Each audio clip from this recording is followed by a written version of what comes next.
Hey Woodturners, welcome to my shop. I'm Captain Eddie Castellan. Glad you closed the gate when you came in. Don't let them dogs out. Now let me tell you what this is. This is a Longworth chuck with 8 buttons on it. 8 button Longworth. I've got a template and I've got all the parts you need to put one together. You provide the faceplate and the plywood. And it's not that difficult. It's a great project, and it's another one of those projects to where for about half of the price of a faceplate, you can build a chuck. Oh yeah. Let's get this project underway. Let me tell you what we've done so far. I went to Home Depot or Lowe's. I bought a hobby panel. It is 1/2 inch, 7-layer plywood. It's got a maple finish on the top of it. It's really nice plywood. Cost about $13. I bought a 24 by 48 piece. You could, if you're going to make one under that size, you may be able to get away with a different size piece of plywood. Don't go cheap on a plywood. If you go to a 3-layer plywood, it's going to delaminate and move. This is fairly stable. If you really want to make it look good and you want one to last a long time, make it out of a Baltic birch product with 13, 15 layers. Now, I busted it in half with a jigsaw. That's all. There. Cut it to 24 by 24.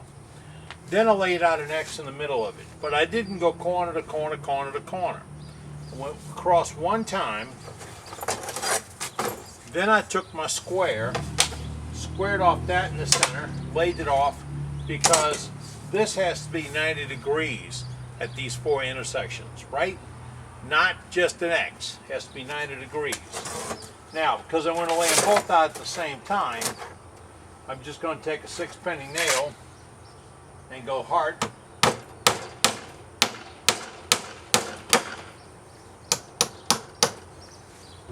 Don't do this a lot. Used to live and die by it. What an embarrassment. Okay. Now, that marked my center. That's where all my references are going to be laid from. Now, I want to peg the outside one more time just because I don't want the sheets to move.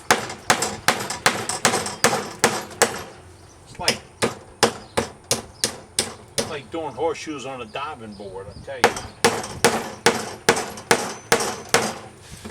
Okay, now I've got the 2 sheets pegged. If you buy my kit, I give you this template, and this tells you how to lay out all the curves for an 8, and you can modify it for a 6 or for a 4 if you choose. That's the amount of bumpers going around. I'm going to go ahead and lay out my other 4 lines, finding the center and getting the octagon going so I can finish laying this out. Got it? Got it. The layout's fairly simple. I'm going to build one that's 16 inches across. I don't turn a lot of things bigger than that, but I want it to grab a 16, so I'm going to make the circle 18. I'm going to go out here and say that's going to be my circle 18. I'm going to step in a 1/2 inch, and that's going to be the line. Oh, by the way, I pulled my middle nail out, added a nail on the outside edge. Before you think, well, I'll cut this to a round before I get started, don't do that. You have to hold this thing later on, and it's easy if you got the extra meat and potatoes. So I'm going to swing my outside, okay?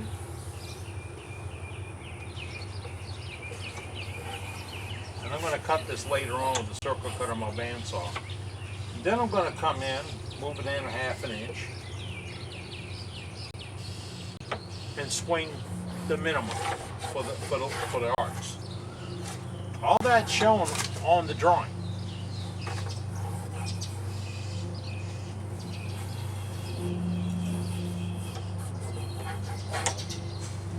Then I have marked the diameter of my faceplate And I need to have two more rings. One halfway between the 1/2 inch and the inside, and one halfway between those two. So I'm going to lay them out.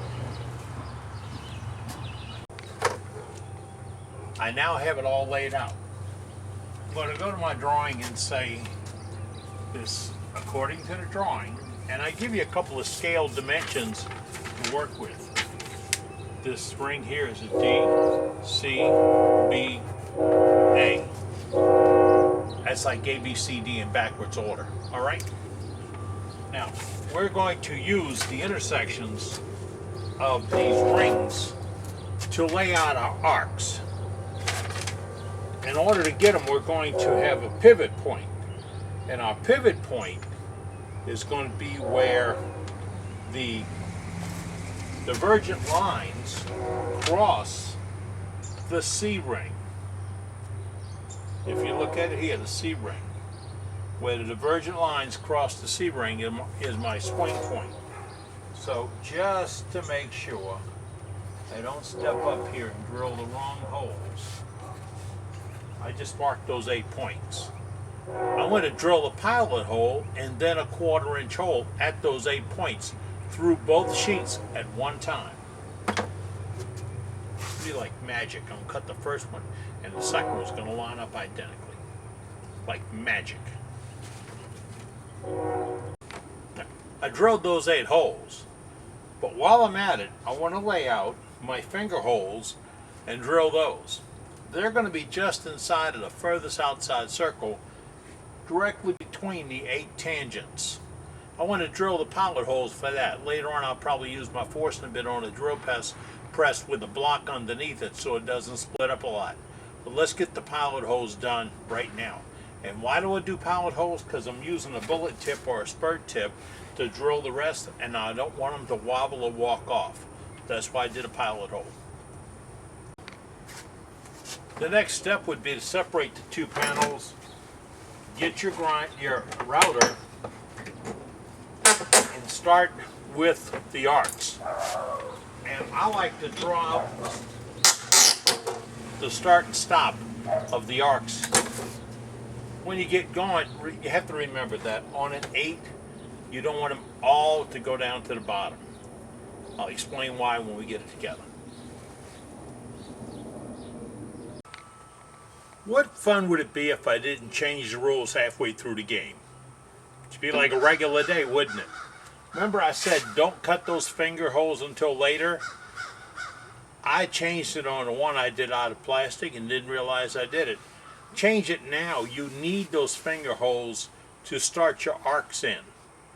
Every other one is where you start your arc. It gives you a spot. Now I've modified my router. I put a sacrificial base on it, just out of a piece of masonite, and I'm not worried if the screws stick through the bottom. It's going to make a cast rod of it. They'll slide better. And I put a pin down here that's 1/4 inch.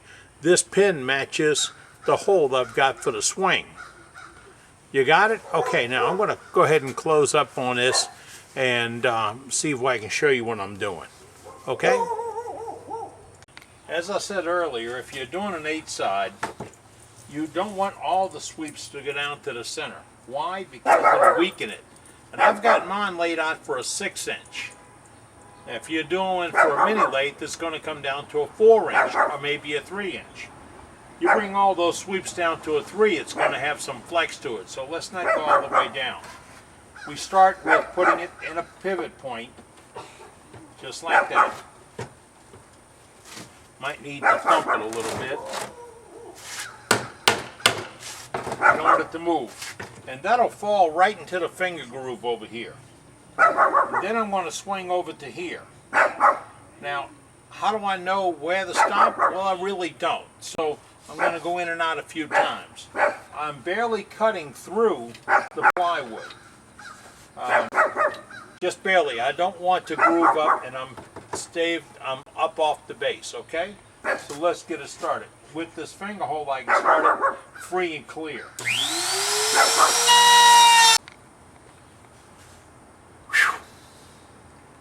I didn't check the depth of the cutter. I was going 5/8 of an inch into the dunnage beneath it. So maybe checking the depth of the cutter is a good point. But don't put your hand underneath it while it's running. Blood will get everywhere. You've got that one done.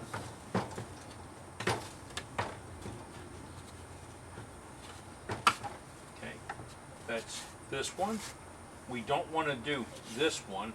We want to do this one. This one, we want it to only go down to this line, not all the way through. So, put the pivot point, put it in the finger hole, get started. Once you've got the first side done, go ahead and take your double action sander while you still have it clamped down. Clean it all up. Don't worry about any marks you may have. You've referenced them all with a drilled hole. The center, you know where your outside is. That's a rough cut later on, and you can redraw that with your Dremel points. But this is a wearing surface, so clean it up really good, and then get some sealer and rub a coat of sealer on it. It's a wearing surface.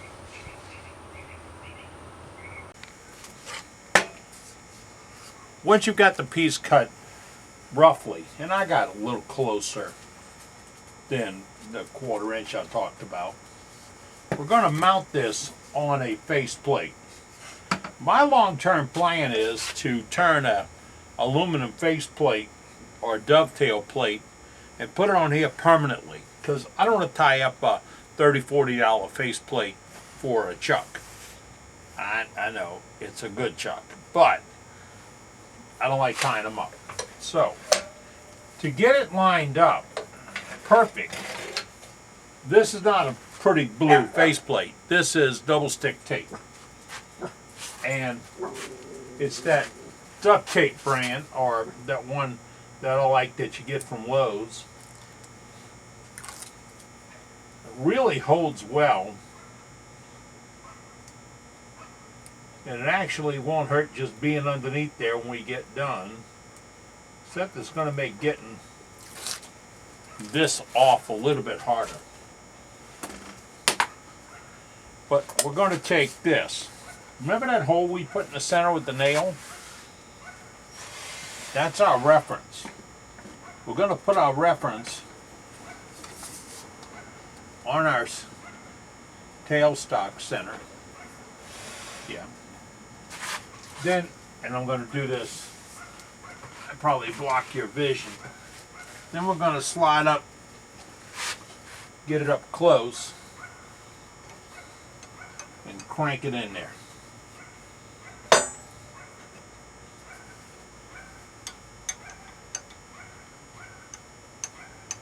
The beauty of this double stick tape is it sets up really, really well. It's not immediate. You got one chance maybe. But it gets weaker the longer you play with it. But if you do this, you put some pressure on it, you leave it set for a few minutes, then you got it pretty good. Now what do you do in that few minutes? See all these curves? They need to be clean. You want to get all the fuzz and all the burrs out of them and off of them. And I'm talking both sides, and that's all the fuzz, where the drill holes were, all that. A utility knife or an X-Acto knife works really good, plus a little 180 paper.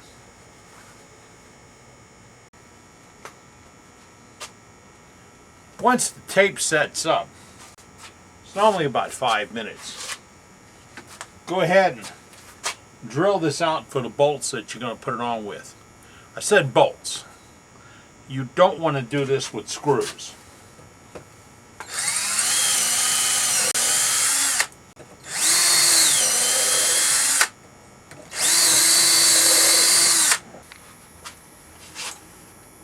Go ahead and call me crazy, Wife does, neighbors do, grandkids do. But I'd rather have too many bolts in this thing than not enough. And I buy hardware from MSC Direct in bulk. So I don't mind throwing a few more fasteners on the Barbie here to anchor it. Remember, when it comes off and you say a wish, kind of a little late. This is the bushing. It's just a 3/8 by 1/4 inch bronze bushing.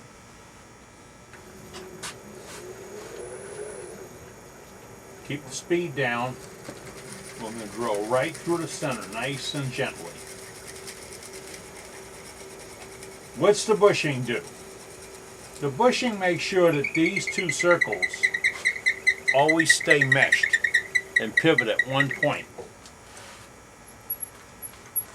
Sounds like a simple little thing, doesn't it? But without the bushing, you tend to get a little bit of movement there. And that's not a good thing. The next fender washer, and you'll think you need to be Houdini himself to put this together, goes between these sheets. I found the best way to do it. One washer goes here under the stopper. One washer goes in between. I put a little piece of tape on it. Then I can drop it right down in there. And I can retrieve the piece of tape. Houdini's secrets revealed. I think this is where I'm supposed to say repeat and rinse. I wasn't quite done. For full disclosure, when I screw up, I normally tell you and we go back and do something. I was rushing to get it done yesterday. Because I was rushing to get it done, I didn't do the sealing and the sanding and all. It wouldn't work. It just wouldn't work. You were looking at extreme frustration. So I sealed it with Deft Sealer and then I sanded it out, and now you see what I'm seeing? It works. Now when I see where it hangs up and I go in and find the spot that it hung up, I can go in and take the burr off, or I can rub a little wax on it. Renaissance wax on all the operating surfaces be really good. But that's what it's supposed to do when you move the wheels, and that's what the finger holes are for. When you move the wheels, you'll see what I see. It goes in and out. Now, you'll find that if you loosen the bumpers too loose,